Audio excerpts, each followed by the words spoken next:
Olá, sejam bem-vindos a mais um evento da trilha de tecnologias emergentes da São Paulo Tech Week. E aí, pessoal, sejam bem-vindos.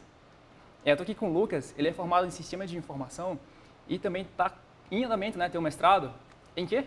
Em Ciência da Computação, na IASH, que é uma escola da USP. Tá, ele também tem uma pós-graduação em Gestão de Dados, não é isso? Sim. E o cara, ele atua como cientista de dados atualmente. É membro ativo de diversas comunidades, inclusive aí a Brasil. Entre outras. Entre outras. E o cara já palestrou em diversos seminários, né? Como o Campus Party. Como o TDC, como o RoadSec, entre Enfim, a gente está falando aqui com um cara que é especialista no assunto. Não, nem tanto. Que isso. Sei lá, eu estou em Modéstia. evolução, estou aprendendo e estou ensinando tudo ao mesmo tempo. Esse é o Eu objetivo. tenho aqui conosco, hoje, em minha companhia, o André Castro.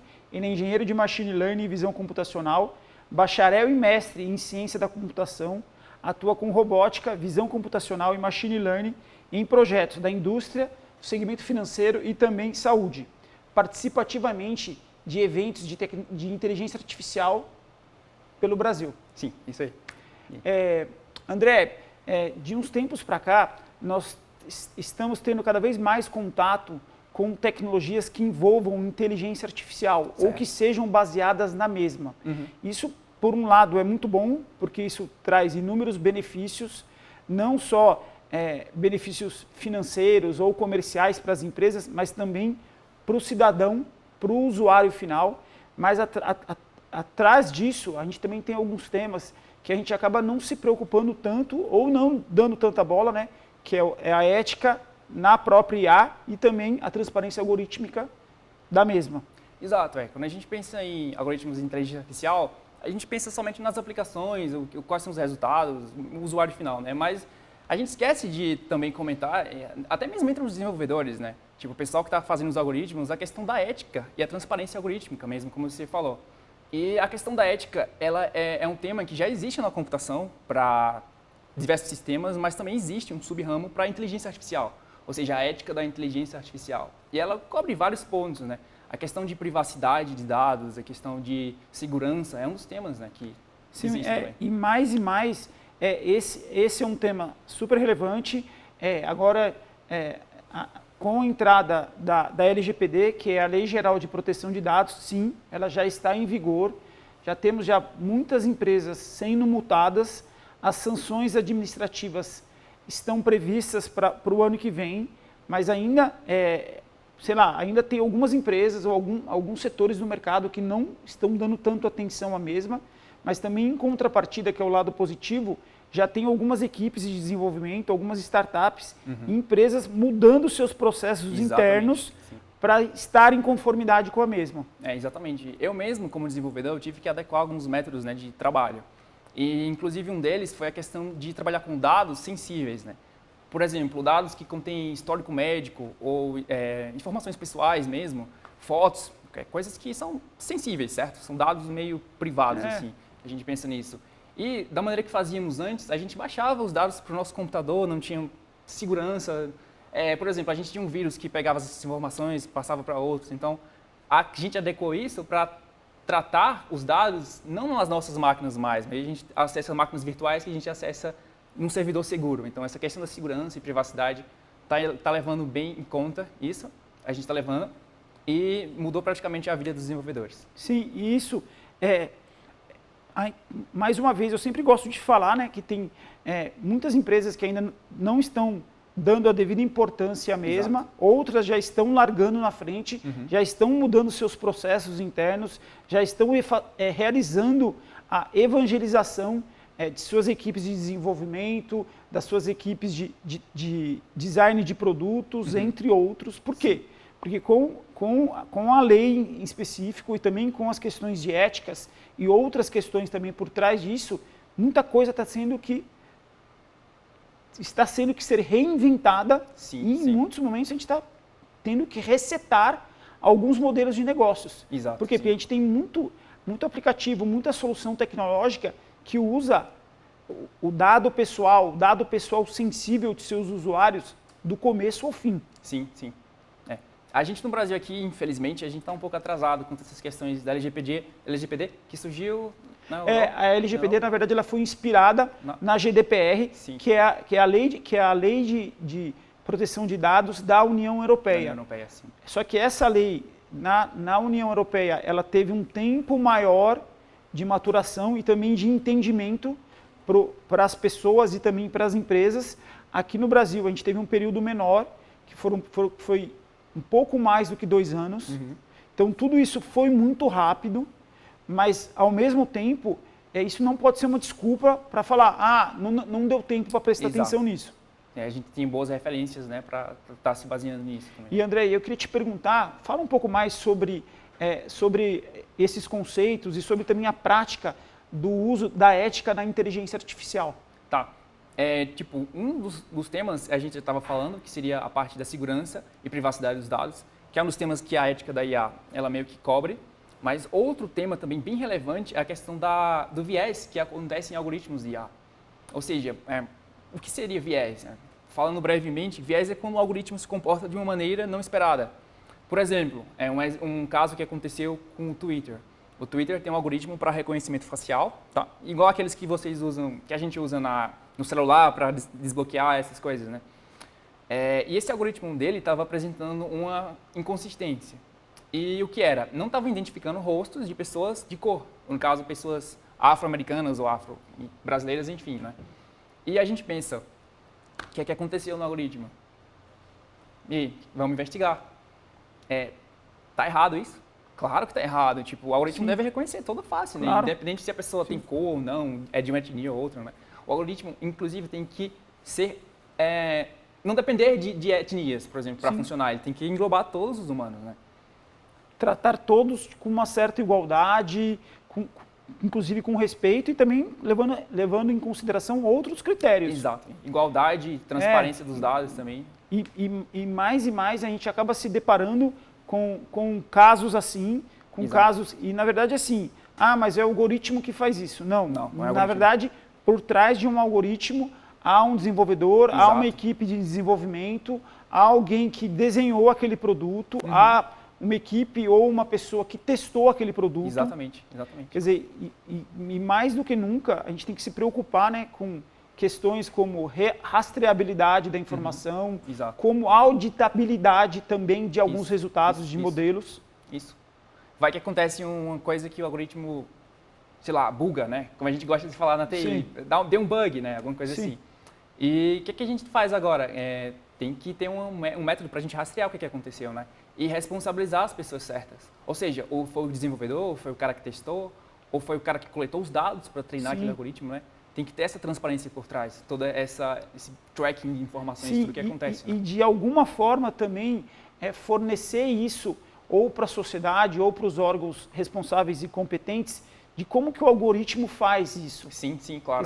Quer dizer, que é um outro ponto também que a gente vai falar muito sobre muito no dia de hoje, que é sobre a transparência algorítmica, né? Sim. O que acontece, né? Como é que é feito aquilo? Como é que é processado? A gente entra com um input de dados, há um processamento e a gente vê um output, vê o final do processo. O que acontece nesse meio? A gente, de alguma forma, tem que estar preparado para lidar com isso, saber explicar isso de alguma forma. Exato.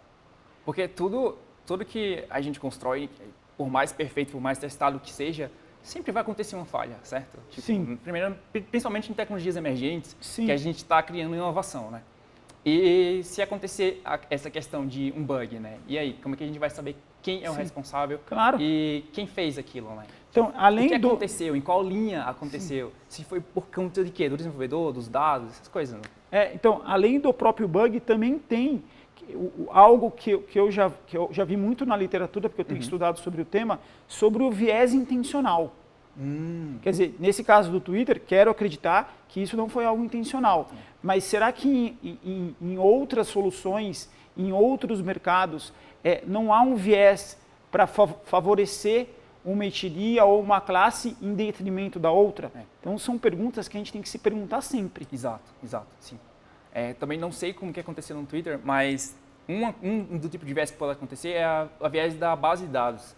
Por exemplo, a gente quer treinar um algoritmo para reconhecer todas as etnias, certo? Então, a gente tem que ter uma base de dados bem balanceada com etnias de pessoas brancas, etnias de pessoas asiáticas, etnias de pessoas afrodescendentes, né, e do pessoal do Oriente Médio. Então, se a gente quiser que o algoritmo funcione bem para tudo isso, tem que ter essa questão da base de dados. E, como você falou, se for uma coisa intencional que eles fizeram, né, colocaram mais dados de pessoas brancas, vamos dizer assim, como é que fica isso, né? Ou ou nesse caso do Twitter, ou em outros casos, quem que testou isso, né? Quem que validou isso? Como é que foi? Foi feita uma auditoria após esse teste? Como é que funciona isso? Exato. Sim. Então, você foi lá e fez o ajuste, sei lá, de 100 mil fotos ou de 150 fotos. Sim. Como é que funciona ao redor? Alguém fez isso? Peraí, então, eu estou reparando que para uma raça, para uma etnia, está funcionando bem, mas para outra não está funcionando. Sim. Por que será? Por que será? Por que não está acontecendo? Sim. Será que isso é um problema da nossa base de dados, que não tem tantos, que não é uma base balanceada, né? balanceada ou diversificada? Sim. Ou é um problema no algoritmo? Sim. Porque eu acho que em nenhum momento, nem as empresas, nem os desenvolvedores podem se isentar. Não, isso não é comigo. Não, com certeza tem que ter alguém responsável. Né? Tem que ter alguém responsável e tem que ter alguém para responder isso de forma imediata, uma explicação que seja compreensível e, se possível, que essa equipe consiga traduzir em uma linguagem simples e compreensível como que o algoritmo funciona. Sim. Para tudo a gente tem que responsabilizar as pessoas certas, né? Sim. Um outro tipo de assunto que também é bem interessante nessa parte de responsabilização, sem ser esse caso de reconhecimento facial, é a questão dos carros autônomos. Em reconhecimento facial, o problema que a gente pode ter beleza, não reconhecia meu rosto, tudo bem. Mas um carro autônomo dirigindo numa estrada e passa um pedestre. Se der um erro no algoritmo e ele mata o pedestre, e aí? É uma coisa bem mais complicada, né? Sim. É uma ação muito mais peso. Né? Claro, não. Com certeza, porque você está pondo em risco vidas de outras pessoas. Exato. Ou, num caso do veículo autônomo, ele não consegue frear e ele bate a uma alta velocidade, ou num outro veículo, ou numa moto. Ou ele tenta ou desviar a trajetória para preservar a vida de uma pessoa que está na faixa de pedestres, por exemplo, mas ele acaba com a vida do passageiro, né? Sim. E aí? Essas decisões, não sei se você chegou a ver, mas o MIT publicou um artigo na Nature sobre essas decisões éticas em tomadas de decisão para carros autônomos. Então eu tive contato, sim, é um artigo bem rico, bem interessante. No final do nosso papo aqui, a gente vai dar algumas dicas sobre conteúdo, sobre alguma coisa, mas espera lá que ainda tem tempo, tem bastante coisa para a gente conversar ainda. Sim. E algo que eu também gosto de falar, e eu dou muito relevância em relação a isso, é sobre também a transparência dos algoritmos em soluções usadas pelo Estado e pelo governo. Sim. Porque tem muita gente que ainda acha, não, isso daí é só o Twitter que usa, ou é só aquele aplicativo mais famoso de comida ou de transporte. Exato. Não, mas o Estado já tem utilizado já há um bom tempo soluções baseadas em IA para a sua rotina. Hoje no Brasil há mais de 70 ferramentas, boa parte delas utilizadas pelo Poder Judiciário no Brasil, e muitas delas foram criadas por consultorias respeitando alguns editais, mas em muitas delas você busca entender o que é feito e isso é tratado como segredo de negócio. Ainda no Brasil a gente tem muito a que evoluir nesse assunto, mas lá fora já tem alguns casos interessantes que talvez possam nos inspirar. Legal. E a questão da privacidade, privacidade pessoal, né? É um dos temas também que a ética da utilização desses algoritmos também trata, né? Claro. Por exemplo, a gente, queira ou não, a gente está sendo monitorado. Talvez, eu acho que até a empresa de tecnologia maior do mundo talvez esteja escutando a gente aqui, né? Conversando. Não sei. Às vezes eu tenho esse medo. Mas, são coisas que a gente acaba aceitando, né? A gente não lê as coisas, os regulamentos, e a gente acaba aceitando. E em troca a gente está dando nossa privacidade, nossos dados pessoais para algoritmos usarem isso, né? Sim. Não, e até de forma algo que a gente também talvez possa dar uma atenção maior ou até se policiar ou não aceitar o termo de uso tão Sim, rapidamente. sim. Exato, ou exato. talvez que as empresas que apresentem um termo de uso atualizado consigam e se esforcem para traduzir melhor o termo Sim, de uso. Sim. Porque, tipo, Para que imagina, qualquer pessoa consiga entender. aí a gente pega 50 páginas lá e a gente não vai ler isso, né? Quem que vai ler 50 páginas para usar um aplicativo? Eu, pelo menos, nunca li, eu vou ser sincero. Então, eu li alguns, mas Nunca li. foram de difícil compreensão. Você quer usar aquilo, acaba concordando, mas será que não poderia ser feito de uma outra forma? Sim, sim. Será que a gente não poderia ou ter um órgão, não do governo, mas ou um órgão que centralizasse esse tipo de decisão, Exato. que conseguisse fiscalizar isso e até para dar um feedback para as empresas com os seus serviços e com suas soluções inovadoras e também dar um feedback para a população e para o usuário final. Sim. Você combinou de a gente falar algum material no final, né? Mas eu vou ter que interromper você e falar agora. Tem um documentário sensacional na Netflix sobre essa questão de privacidade dos dados, que se chama O Dilema das Redes. É sensacional, eu assisti, tipo, e é relevante para todo mundo. Seja da área de tecnologia ou não, ou seja somente um usuário, a tua tia, a tua avó, a tua mãe, teus primos, compartilha, é muito bom esse documentário. Trata essas questões de como esses aplicativos de redes sociais utilizam dos nossos dados, né? Ou seja, para monetizar, né, os negócios deles. Então, fica essa dica aí. Sim, não, mas é verdade, esse documentário e esse tema sim é relevante, porque como que é feita essa monetização, né? E também em cima do que nós curtimos, do que nós compartilhamos em nossas mídias e nossas redes sociais, o que é feito com esses dados? Exato, exato. O que é nos empurrado por trás disso? Sim, sim. Quer dizer, isso de alguma forma, esse assunto tem que começar a nos preocupar. Sim, claro, claro. Falar, peraí, mas por que eu estou usando isso? Sim, exato. Será que isso aqui não deveria ser traduzido de uma outra forma para nós? Exatamente. Porque agora a nossa sociedade já apresenta já um nível de hiperconexão já muito avançado. Principalmente com a pandemia agora, né? Pessoal todo conectado. Que muitos de nós, que a maioria da nossa sociedade, não digo todo mundo, mas a maior parte, passa parte do dia compartilhando, curtindo, interagindo com soluções digitais. Quer dizer, para onde que vão esses dados? Exato. O que é feito com isso? São coisas que a gente tem que, de alguma forma, começar a se perguntar, começar a ler sobre isso. Atento e se perguntar mesmo, né? O que está acontecendo, né? Ao Sim, invés da gente ser só um usuário, a gente ser um usuário consciente do que está acontecendo. Né? Não, e se eu estou usando isso e eu estou curioso, com o que eu posso perguntar? Exato. Será que aquela ferramenta que eu uso tanto, ou aquele joguinho que eu adoro, tem algum canal, ou tem alguém para me responder, mesmo que seja pelo Instagram da marca, ou por algum outro canal de comunicação da solução? Exatamente. Eu acho que fazendo isso e se preocupando e fazendo isso, a gente acaba empurrando e a gente acaba também falando para o mercado de tecnologia que cada vez mais tem soluções mais incríveis e mais inovadoras para eles começarem a se preocupar com isso. Sim, sim. Exatamente. São coisas que a gente tem que... Exato. Que outro assunto a gente poderia falar? Eu acho que a gente pode abordar muito sobre o que os governos aqui no Brasil estão fazendo com esses dados. Porque, para nós, a gente acha que a tecnologia, que ciência de dados, que aprendizado de máquina é só para o mercado privado. Não. O nosso governo, o nosso Estado já está investindo muito nisso. Exato, sim. E isso, de alguma forma, vai nos impactar. Talvez não agora, mas talvez no futuro próximo. Entendi, é verdade. E como é que a gente se comporta em relação a isso, né? Como que a gente consegue, de alguma forma, nos conscientizar, porque acho que no primeiro momento tem a conscientização, peraí.